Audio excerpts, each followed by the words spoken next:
बताओ दोस्तों, आज वो दिन, वो समय बीत गया जब मेरी इज्जत लूटी गई।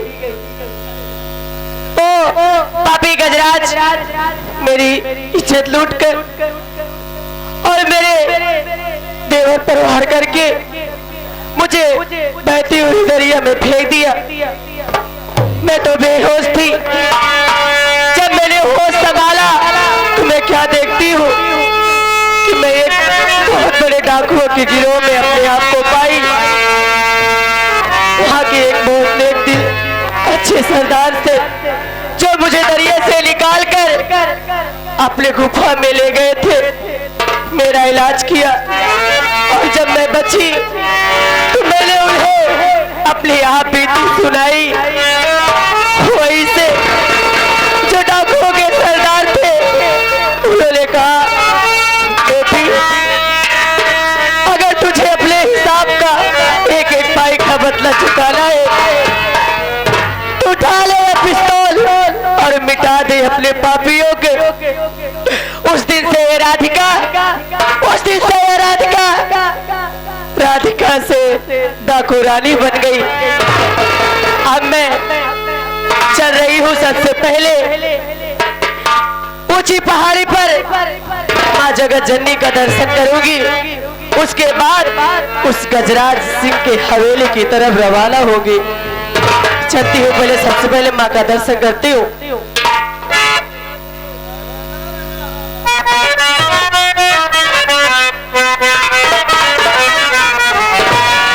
अरे समय कितने लाफी लाजुक हो, जमाना याद आता है।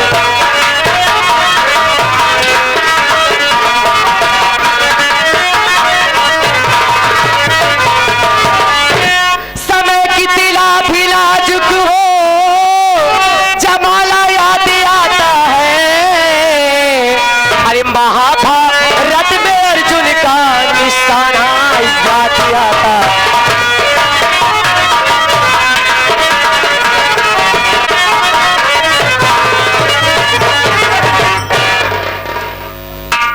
मैं ठीक हो गया।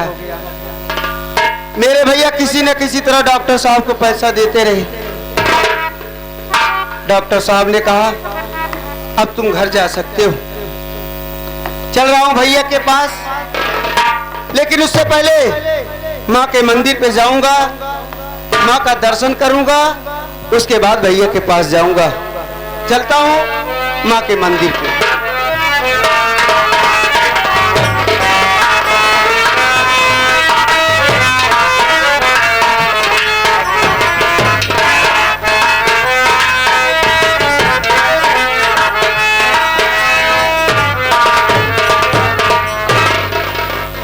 देख तोरी चोर छिनार सारिन की उबियाई गे पंचऊ। सारिन न देखा तहा काकी न देखा तहा चाची न देखा तहा बहिन जे का जमन पावा तहा कई डावा तहा। अगर ऐसा चोर छिनार के साथे रहा मास्टर कब हम पाछे पे लाई जाबे। और का यार तू सब कहूँ हंसा तहा। आजकल आगे से मारे वाले कम, पाछे से मारे वाले ज्यादा उधराना है। और का हो कहीं तोर माँ दूध पिया हुआ बहरे या कहीं हमार माँ दूध ना पिया है बाहर, वो चुप पे सही ले कहीं पिट से दाग के चला जाई हूँ। तो भाई साहब अभी सब काम बंद कर, चलता ही हम एक मंदिर बनावे और मंदिर के बना पंडवा और पूजा पाठ करत भाव भजन करत पड़ा रहा सब झंझट से छुट्टी मिल जाए। लेकिन पंचव चलता है मंदिर बनावाई, इतना बढ़िया मंदिर बनाओ। आप लोग आया मंदिर में दर्शन करा। हमारे मंदिर में देखा अगर बत्ती जी सुलगाया, हमने तो नरियर बतासा चढ़ाया। हमारे मंदिर में कुछ नहीं चढ़ावा। अगर तुहार लोग के श्रद्धा भक्ति रहे चढ़ावा चढ़ावे खातिर 75 रुपया बस एक पैकेट दाल मोट चढ़ाए, बस ऐसी ज्यादा कुछ चढ़ावा जिन चढ़ाया। और चलता है मंदिर बनावा और देखा मंदिर बनाए दे, दर्शन करे के बाद आप लोग जाए लगा तो हमार घंटा बजाओ गिन भूलत जाए। और या देखा है तुरंत मंदिर बनाए कि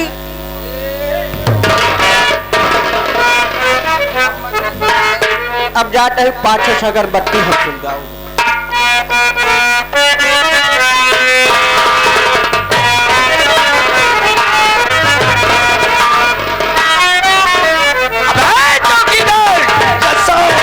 ये डाकू रानी कौन है बे? तहलका मचा के रख दी है।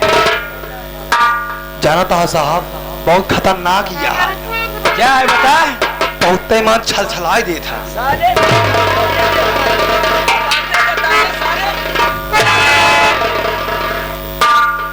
डाकू रानी कौन है? तहलका मचा के रख दी है। भारत सरकार तरफ से 1 लाख रुपए इनाम रखा है। डाकू रानी को जो जान से मारेगा पूरा 1 लाख रुपए लेके जाएगा। हाँ साहब। चौकीदार, यस साहब। मैं डाकू रानी को गोली से मारूंगा यार। हाँ साहब। मैं इनाम लेना चाहता हूँ। आप पहले बता। अरे डाकू रानी में तुम्हें पता नहीं कानून के हाथ कितने लंबे होते हैं। अरे जिस दिन कानून के हाथ में आ जाएगी बेमौत मारी जाएगी। भागना चाहती है। जब तक तुझे दुनिया से नहीं मिटा दूंगा, चैन से नहीं बैठूंगा। भाग, मैं आ रहा हूँ तुम्हारे पीछे। भाग, मैं आ रहा हूँ।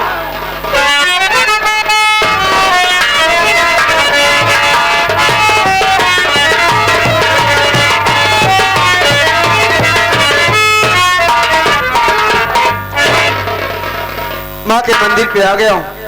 पहले माँ का दर्शन कर लूं, उसके बाद प्रसाद खाऊंगा। तेरी जय हो माँ, मेरी रक्षा करना माँ।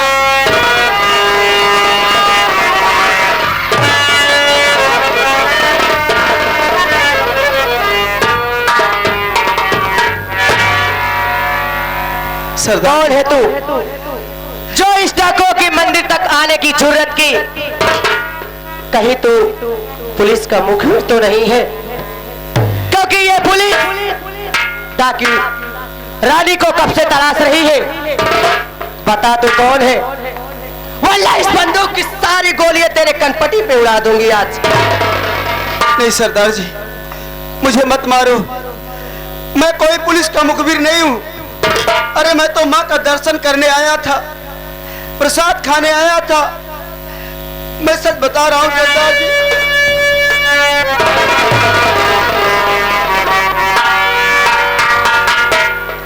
या भगवान, ये मैं क्या देख रहा हूँ?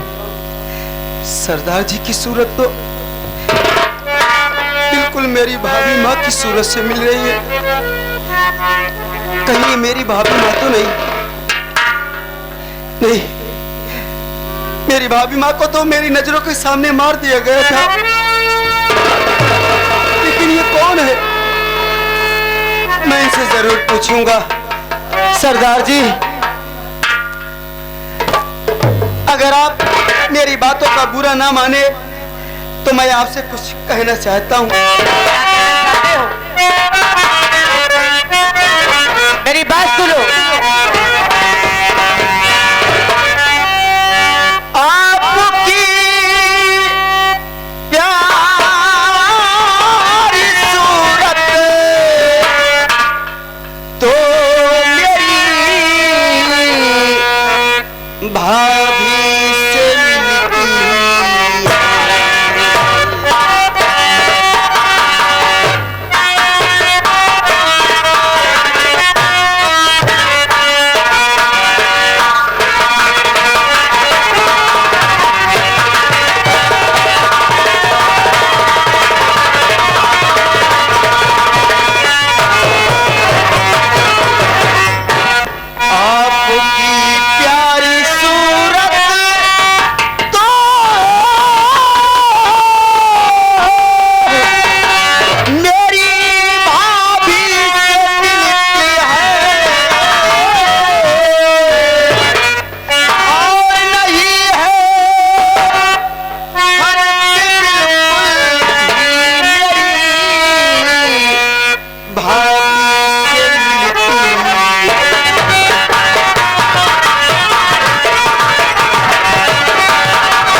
सरदार जी, आप कौन हैं? मुझे बता दो सरदार जी, मुझे माफ करना। आपको देखने के बाद मुझे मेरी भाभी माँ की याद आ गई, क्योंकि आपकी सूरत और मेरी भाभी माँ की सूरत बिल्कुल बिल्कुल एक जैसी है सरदार जी। आप कौन है सरदार? अच्छा तो ये बात है, मेरी शक्ल मेरी सूरत तुम्हारी भाभी बात से मिलती है, तो मैं भी तुमसे कुछ पूछना चाहती हूँ, कुछ जानना चाहती हूँ। मेरी बातों का सच सच जवाब देना। अगर जरा से भी झूठ बोलने की जरूरत की तो ये समझ ले तुम्हारा क्या हश्र होगा।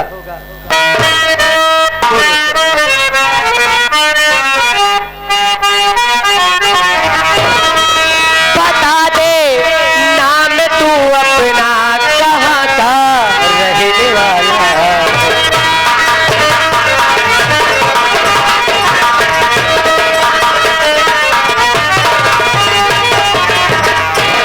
बता दे नाम तू अपना, कहाँ का रहने वाला है। अरे मुसीबत ऐसी है तू ही आंसू क्यों बहाता।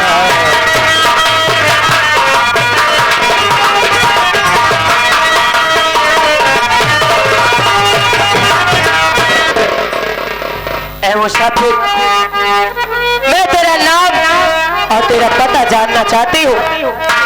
ये तेरे आंखों से आंसू, पता नहीं मेरा जी मचला जैसा क्यों आ रहा है। आखिर बात क्या है, तू कहाँ का रहने वाला है और तेरा नाम क्या है, मैं जानना चाहती हूँ।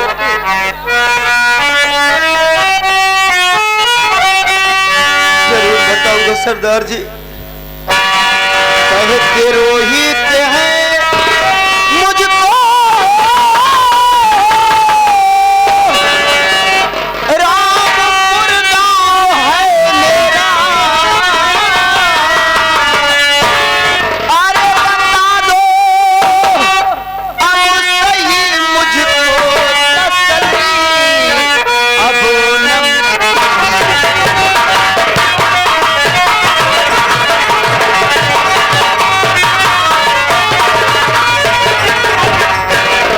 सरदार जी, मेरा नाम रोहित कुमार है और मैं गांव रामपुर का रहने वाला हूँ।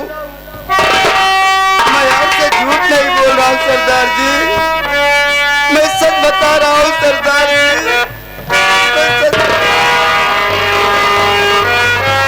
सरदार जी, ये आपकी आंखों में आंसू, आखिर बात क्या है? आप मेरा नाम पता सुन करके रोने लगे, आखिर बात क्या है सरदार जी? कौन है आप, मुझे बता दो। मुन्ना, तू मुझे नहीं पहचान पाया ना? अरे मैं कोई और नहीं, तेरी भाई अभी बना दिखाऊं मुन्ना।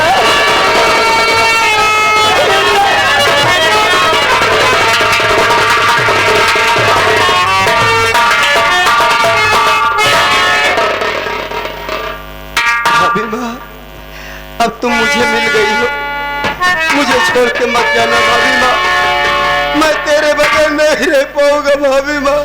नहीं नहीं मुन्ना, मैं तुम्हारे साथ नहीं रुक सकती, क्योंकि मुझे अभी अपमान का बदला लेना है, बदला चुकाना है मुझे, और पुलिस मुझे पागलों की तरह ढूंढ रही है। ये बता मुन्ना, तेरे भैया कैसे है? ये भी ठीक है भाभी माँ। ठीक है मुन्ना, तू अपना ध्यान रखना, मैं जा रही हूँ। अपना ध्यान रखना मुन्ना।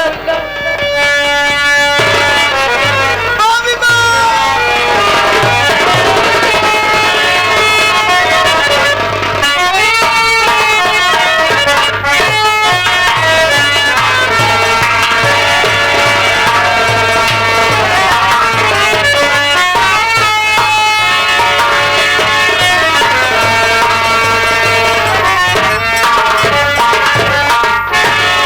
शहबत मालिक,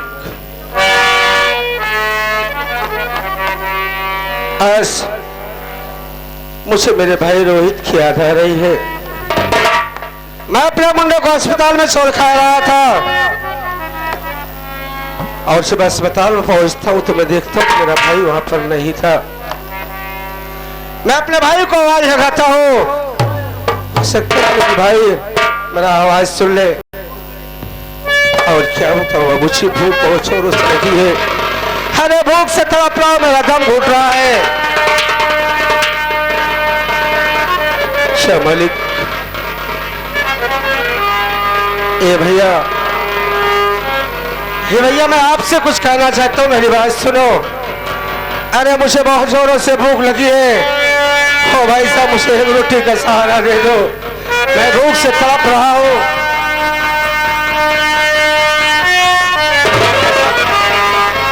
भैया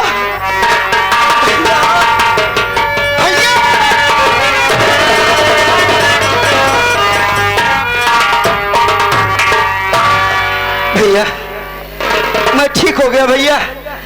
डॉक्टर साहब ने मुझे छोड़ दिया। मैं आपके पास ही आ रहा था, सोचा पहले माँ का दर्शन कर लूं, उसके बाद मैं आपके पास आऊं। लेकिन भैया, मैं आपको एक खुशखबरी सुनाना चाहता हूँ।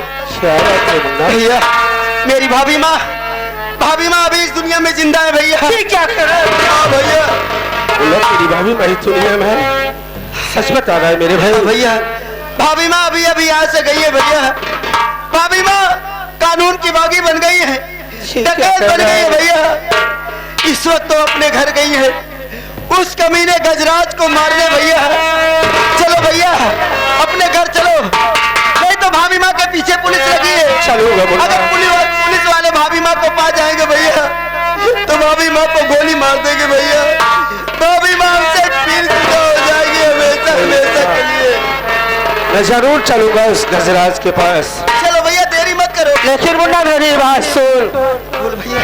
तो खुशखबरी तो बता दी है मेरे भाई, बहन कहाँ है? लेकिन मेरी बात सुन मुन्ना। बोल भैया। जिस वक्त मैं अस्पताल के घर आया, मैं बहन के पास पहुंचा और बहन को देखा, बहन को आवाज लगाता रहा। तो उस गजराज ने किया क्या मुन्ना पता है? बहन की इज्जत लूटना चाहता था वो कमीना, और बहन उसकी बातों को इनकार कर दी। जिस वक्त उसकी बातों को इनकार करती बहन, उस वक्त तो कमीना बहन को शायद से मार डाला। गजराज, कमीने, मैं तुझे जिंदा नहीं छोड़ूंगा हरामजादे। मैं तुझे जान से मार दूंगा गजराज। मैं तेरे पास आ रहा हूँ भैया। हाँ गजराज, कितना भागेगा साले।